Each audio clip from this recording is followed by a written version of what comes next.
Welcome to Apkudo's podcast, a series where we talk to players up and down the connected device supply chain. My name is Allyson Mitchell, and I'm the VP of Sustainability at Apkudo and the host of Apkudo's podcast series, covering industry trends, customer journeys, sustainability topics, and more. If you have topics of interest or guests you'd like to hear from, send me an email at allyson.mitchell@apkudo.com. Today, I'm joined on the podcast by Tony Altmann, Head of Circular Innovation for Apkudo. Welcome back to the podcast, Tony. Hi, Allyson. Nice to be back again. Well, this is your second time on the podcast, so I'm excited for our conversation today because we're going to talk about what our customers need when it comes to sustainability and device circularity, what we've been working on to help them meet their needs, and because we recently released our 2024 Apkudo Impact Report, we're going to hit some highlights of that too. You and I were both involved in helping make that document come to life. When we get started on these podcasts, I like to talk about the background of the person that I'm interviewing. But since you've been on before, I want to do something a little bit different. And I'd like to ask you what specific skill or parts of your background that you think helps you the most in your day-to-day role at Apkudo. It's probably my background in finance and having been an operator and understanding, P&Ls, for a living for a long time. And, in large part, turning around renewable energy plants over the years, because, I learned very early that sustainability and renewables and the environment, you have to make sense for the CFO as well as the environment. And it's unfortunate, but decarbonization needs to make a profit to really accelerate. And I think that's, a hard sell without those fundamentals. And I think there's as an old axiom, sort of triple bottom line, really trying to do good for the environment, for society, as well as the profitability for the shareholders, for the company, and then of course the employees. So I learned that early through the renewables field and through being an operator, and past life as a CFO doesn't hurt. We appreciate that background, and I think you and I make a great team. So let's start by zooming out for a minute and wrap our arms around the challenge that Apkudo is taking on through its mission, which is to ensure that technology, which might otherwise languish in forgotten drawers and pollute our planet, finds its way into the hands of those who seek to be connected. The topic of the day is really how, do each day we, kind of get up and think, how can we put a dent in that global e-waste, stream, and the emphasis on the word waste, because it's a real shame that such a small percentage of devices really get properly, recycled and end of life. And our platform is a critical part of accelerating that reuse and refurbishment and proper disposal. So there's a huge opportunity, to reclaim scarce resources, and these are urban mining of what's inside these phones, tablets, laptops, other electronics. The dimensions are huge. I mean, we're talking about 82 million metric tons by 2030, a 32% increase in the amount of e-waste that is out there. So it's being generated, and you need to solve this problem. It's huge, and our marketing folks has really done the math. Is we need 2.3 planets by 2050. At the current consumption levels and rates for the resources that we need. So we have to reclaim these resources. We have to move away from the linear consumption model, take, make, waste that we've had for 250 years. And there's 5 billion phones sitting out there in drawers and places that that are sort of hidden resources. And they have, huge amounts of gold, copper, silver, rare earths. And our aim is to, at Apkudo, is really to demonstrate that these can be reclaimed, that, as a critical circular industry platform. So that's our goal. And, I think you and I get up with every morning thinking, can we put a dent in that? So there's an obvious environmental impact, but what are some other impacts of this increasing global e-waste problem besides the environmental one? I think you kind of hinted that a little bit about when you mentioned the rare earth minerals. Well, I think it gets back to this urban mining concept. I mean, obviously pollution is a big part of it. And, if you think about it, if they're improperly, recycled phones or devices, produce 1,000 different chemical substances into the environment. So the environment is certainly a key part of that. whether it's air pollution or water pollution. But more importantly, is we're dealing with scarce resources that have a huge geopolitical issue today and growing all the time. It's in the way that oil was 100 years ago or even 50 years ago, e-waste, and the components that make up that, rare earths particularly, are going to be an essential part of strategy.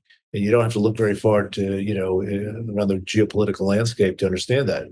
Because at the end of the day, right now, only 70%, 17% of those electronics that are produced are getting properly disposed. So one of the interesting statistics with those 5 billion mobile phones, you could recover $8 billion worth of gold if we could get to them, or 10 million electric car batteries, could have been made from those raw materials. So urban mining is critical. Recovering, security of supply, onshoring, the opportunity there, I think, is huge.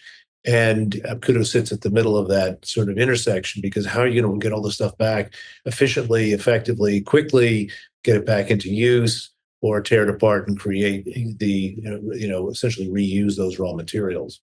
Those are some big challenges that can seem very difficult to take on from an individual company's perspective. And we have lots of different types of customers that we serve. So, how do these different customers have the ability to move the needle on the problem of e waste? Well, when you think about our customer sets across Apkudo, and obviously, from the certainly from the enterprise and recovery side, there's a huge upswing there. But you've got OEMs, manufacturers, you've got carriers, who are really at the front end of the process. You also have device processors who are taking them back and processing them. You've got insurance partners, you've got third-party logistics providers, all of whom need to automate and create a super efficient process to bring all these devices back, decide what to do with them, put them, and then send them in the right direction with the least amount of transportation, therefore the least amount of footprint. As you know, so much of the footprint comes from the manufacturing. So the OEMs have a big opportunity. I'd say they'd be number one in terms of who can really make a difference if they are working through a circular economy lens. So for them, for example, durability and repairability are key. There's so many new right to repair laws, including California, the EU. So longer lasting devices is a critical aspect to it. And device technology is leveling off. So an iPhone 12 has many of the same features and benefits that you have in an iPhone 15, no less than 16. So extending those lives takes data. It's a critical aspect. Apkudo provides the information that allows them to precisely figure that out. And so, I think that's where we have a big opportunity. The other is really testing that software. We're in the middle of the software that goes into those phones and when they're refurbished. And so the ability of those phones to basically live across generations and not as you may remember, not 10 years ago, if a software upgrade or a change to a device would have meant the device is no longer really useful. It can't accept.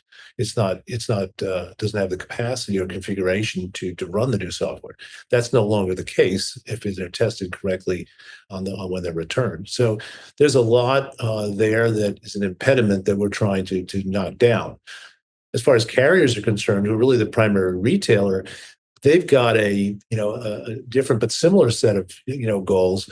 They're trying to get more reuse, more uptake by customers to return those devices, and so the return logistics, reducing friction at the front end at the store level with the devices with the kiosks and other devices and technology that Apkudo has pioneered, is really allowing those devices to get back faster, be tested literally on site sometimes. That is a critical element of streamlining that full logistics process. So decision support for them up and down the ecosystem is critical. Similarly, for device processors, of course, robotics, are going to be critical that we've built.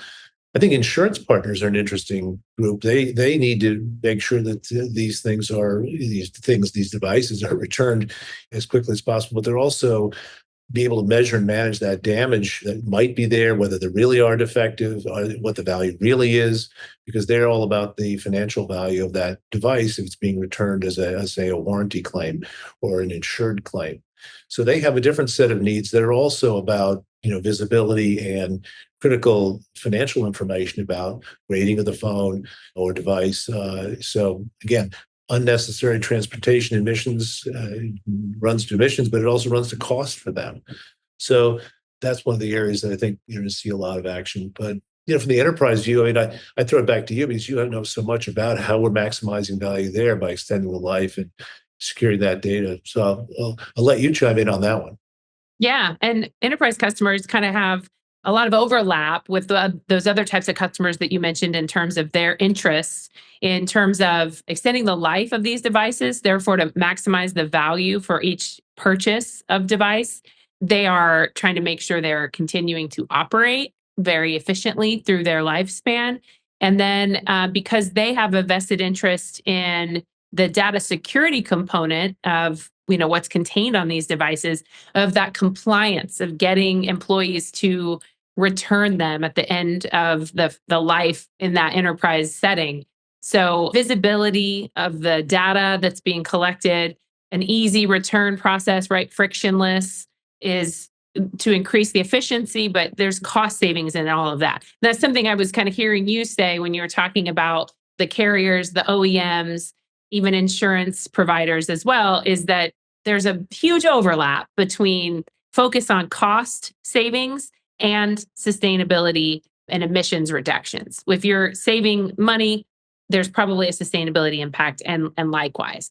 And I think one of the common threads that kind of runs through this is it's about the data and the insights and that collaboration between the partners, and that where Apkudo sits in this process and this relationship with all of these different types of customers is really part of that critical infrastructure for analyzing that data and getting insights from it, and then being able to act on it in a way that maybe individually doesn't have as much value, if all of this data is just provided in individual siloed ways. But Apkudo's platform provides that visibility so that those insights can be shared across the ecosystem. No, I think that's well said, and I think at the end of the day, it boils down in many of these cases to what might be called supply chain performance and efficiency, and that takes a lot more coordination, but a lot more real time information and sharing of information and insights. We like to think, I believe, that we're turning sort of performance insights into environmental insights, sustainability, because they go hand in hand, and that's why it's essential to really understand go back to the original question you had for me, is like, if you can understand the finances, and the beauty of our platform and our robotics is they really have a rapid payout for our customers, so they're very happy from the operational OpEx and point of view, operational expenses, but it naturally leads to this place of greater environmental impact. So that's in common across these different verticals that we deal with every day. Most companies have publicly stated goals for preventing or minimizing their carbon emissions. But we also know there's can be quite a gap between having goals and making progress on those goals and doing it in a way that companies can share publicly. What challenges are customers facing when it comes to either establishing goals or making improvements in ways that will help them achieve their goals? What I've seen over time, and what you see as well, I'm sure, is that there's kind of three sort of barriers, sort of that are just continue to see all the time, are the availability of data itself, and also sharing that data, the trusting of data. So you can have data, but do you trust it? And then ultimately communicating that both internally and externally in a way that people believe it and it's not greenwashing. And so, data availability, is usually starts with establishing a baseline. And that, is really understanding your processes at a pretty granular level, which, is part of what Apkudo is all about. And I think, creating some clear goals and challenges internally, so that to get that data and be willing to work to get that data. And then I think making it visible when it comes to environmental impact of what's being done with that information, and demonstrating it. So data availability is really I think a critical element. trusting it is really number two. Can you really trust the data if you don't know where it comes from, what the assumptions are? Is it accurate? Is it replicatable? Is it reliable? You really have to believe in those sources. We like to believe we're a source of ground truth. And, those assumptions have to stack up to reality of what people on the ground are seeing in their facilities. So the trust has to be established in those numbers. Otherwise, they won't be comfortable sharing it. So the last part of sharing it, communicating, that is really the do-all part here is you've got to go external and internal customers.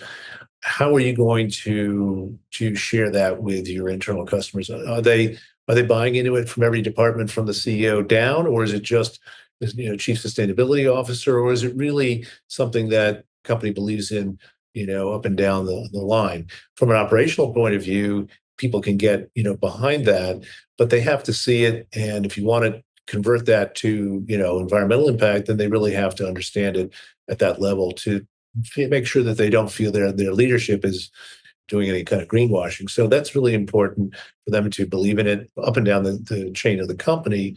And that takes good presentations, takes detail, it takes champions, internal champions to take it forward. Externally, of course, you really have much more scrutiny these days, all kinds of boards and they're looking at what are you saying, and is a huge pushback in general about sustainability in some quarters politically, and so you have to understand whims and wins of people to look at what's really happening, and that takes good information, it takes knowledge, and you can't do it with a lack of data. You need a lot of data, and you need to be reliable.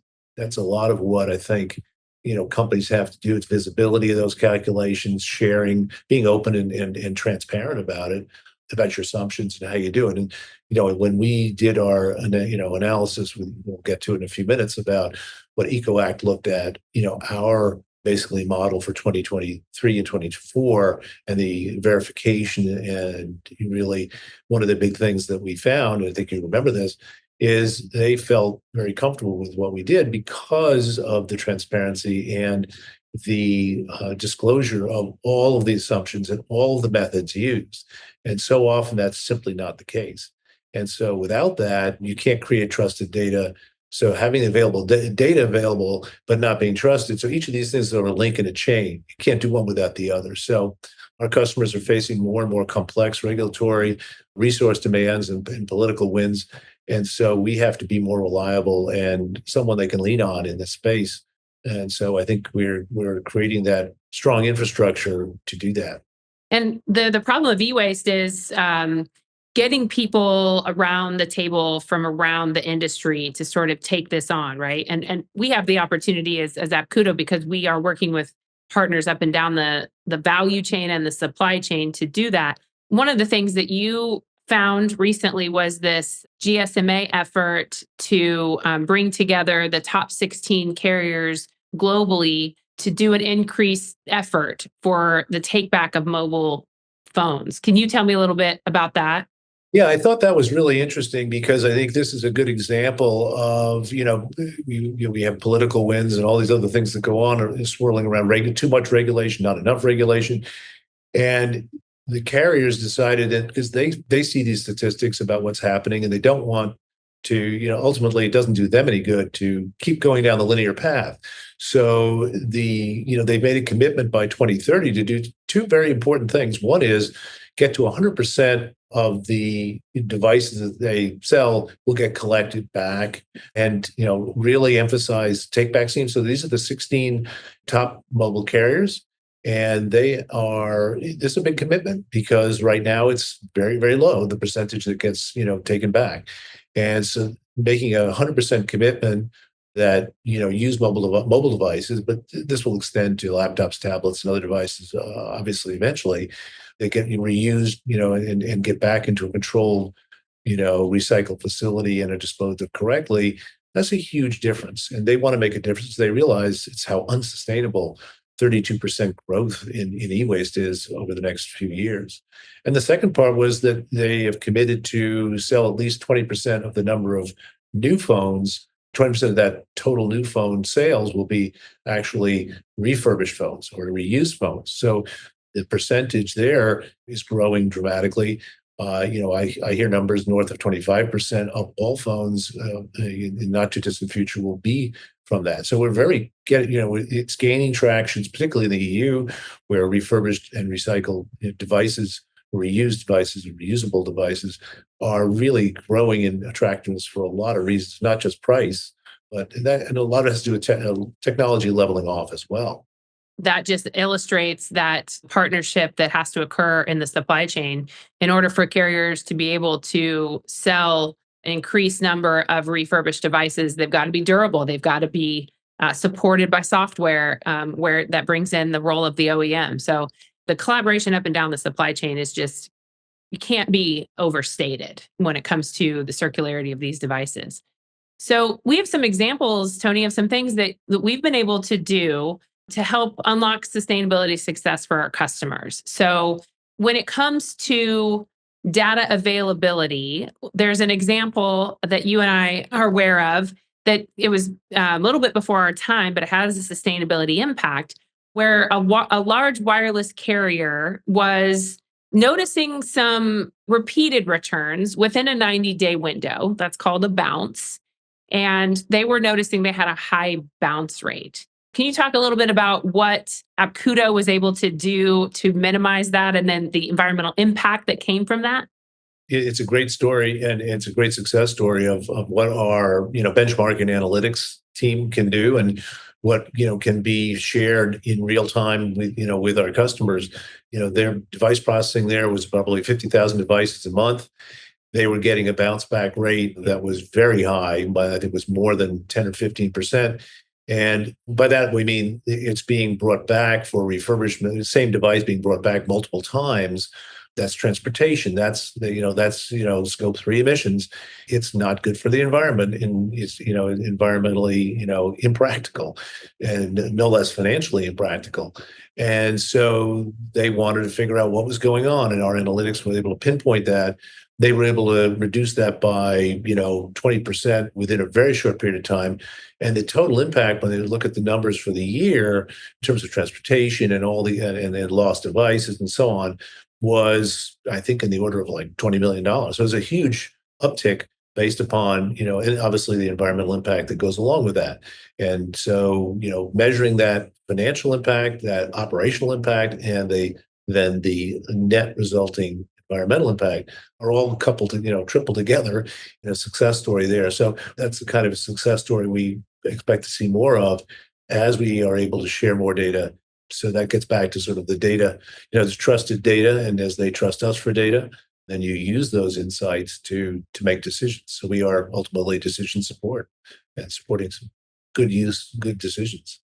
Well, speaking of trusted data, we had a current customer that was a leading financial services provider who's very drawn to working with Apkudo because of the environmental impact. And they're very sophisticated in this space. And when they reviewed our calculations and sort of how we come up with our impact data and how we share it with them in a real-time basis, that helped the folks that were in the technology space that were in charge of managing these devices for this enterprise customer. It helped them sell that internally for the decision to work with Apkudo, because they looked at our methods for calculating impact and the fact that we are very transparent and share those assumptions and share those calculations and where the source data comes from, that is sort of the engine for these calculations. It met their strict standards for transparency and therefore being able to trust the data and feel confident that they could take our impact metrics and incorporate them into their, corporate sustainability reporting. That was, kind of validation for us in terms of the scrutiny we place internally for our processes and transparency, that it sort of passes the test of a very sophisticated customer and partner. That's a great point, because that just speaks to, as we build out the inner workings of a strong, sustainability, circularity infrastructure, call it, the two of us are infrastructure, I guess, to be able to support that, you then can talk the talk and walk the walk with the most senior, people responsible for this in the organization, because you've performed operationally and you've made them money and you've reduced their OpEx, and you can demonstrate to those who really want to know if there's a chief sustainability officer, et cetera, where's that impact and is it real? And we're passing muster, moving up that scale every day with senior folks at these companies, which I think just raises our flag, at Apkudo. And now we're global, so the interest, in this is, as we both see just in the last 6 months, as we have more and more global customers, the interest is very intense about what people want and what they need to grow their business with us, to support their own communications as well as their own, stated decarbonization efforts, net zero efforts that we can help drive. And then another example of ways we've helped our customers as it relates to sort of communicating that impact that we're helping enable for our customers was a US based major airline that had success with us for years in the recovery of their enterprise devices, but they needed a little help sort of communicating that within their organization, that internal communication. And you and I were able to come in and break that down and explain that to them and help them package that message for internal stakeholders within their own department, but then to other departments as well. And also at the level of the individual employee, help them understand when their employer is asking for their device back in a timely manner, this is why. It's data security, yes, but it's also this environmental impact. And they have a vested interest in, the health and life of our planet, as well as the health and life of their organization through data security. So helping them make all those connections to the internal stakeholders, that storytelling aspect of our job is part of it as well. Tony, one thing I want to ask you is we have been making some advances in the way we're meeting the needs of our customers and anticipating future needs of our customers. What are we looking forward to here? What have we been up to in the last year? Sure. So, last year, we really continued to upgrade our model. We work with Schneider Electric's division, EcoAct, which is, a very, well-known player, to, really dig into our process. This year, we're going to be upgrading it again. With them, last year was more verification of what we had done and really tearing it apart. This year, we're adding different modules that they've recommended to increase the veracity and essentially the granularity of the model. We're also looking at newly released methodologies that we've discovered, as you and I've talked about and discovered the last couple of months, that are coming out on e-waste. So e-waste is gaining traction in a lot of places. We're working with customer reporting initiatives, building out very detailed customer dashboards so that they can have the insights that they want, APIs where they can see it in semi-real time or real time if they really wanted to, and then customized impact studies that we talked about going into facilities, really looking at that from a consultative perspective.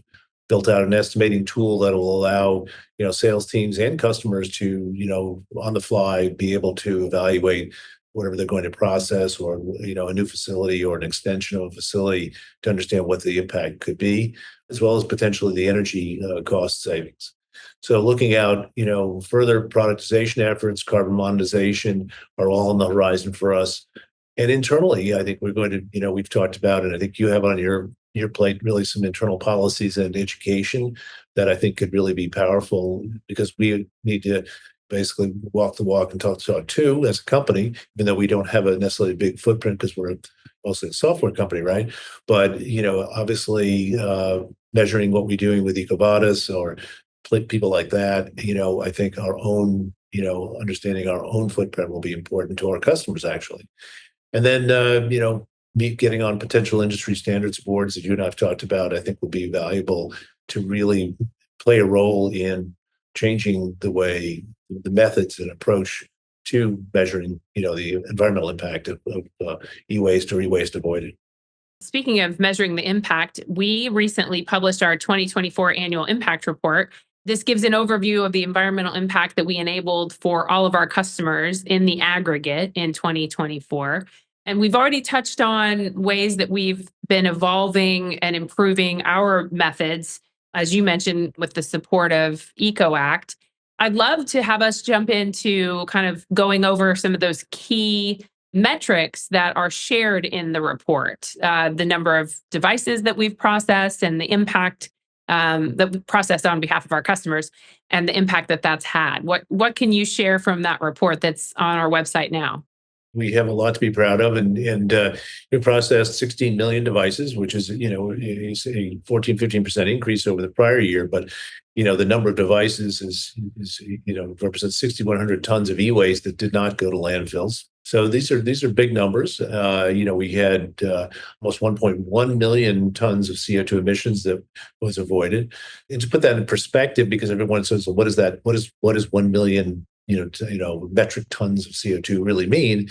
The comparison there would be sort of the energy use of 136,000 homes in the US for a year, as an example. So that's substantial. And, it's a small city, I suppose. So the water savings also was substantial, putting that in billions and billions of gallons, but there was about 548,000 homes for a year. So water savings, a tremendous amount of water gets, avoided when you don't build a new device. And interestingly, something that we've really started to pay more and more attention to is the value of the minerals and metals and other components, particularly rare earths we talked about before. But just the gold alone, in the avoided devices, was about 250,000 grams, of gold, or about $23 million worth of gold. And that was the price about 2 months ago. It's probably even more than that today. That puts in perspective what's going through our processing systems and lines today. So those are pretty exciting numbers. In terms of how that compares, as I mentioned, we're up 14 to 15% on the tons of e-waste avoided, but we reached a 26% increase in carbon emissions avoided. And that's due to the mix of the types of devices that went through our systems, but also the greater number of devices that end up getting refurbished and reused versus recycled and end of life.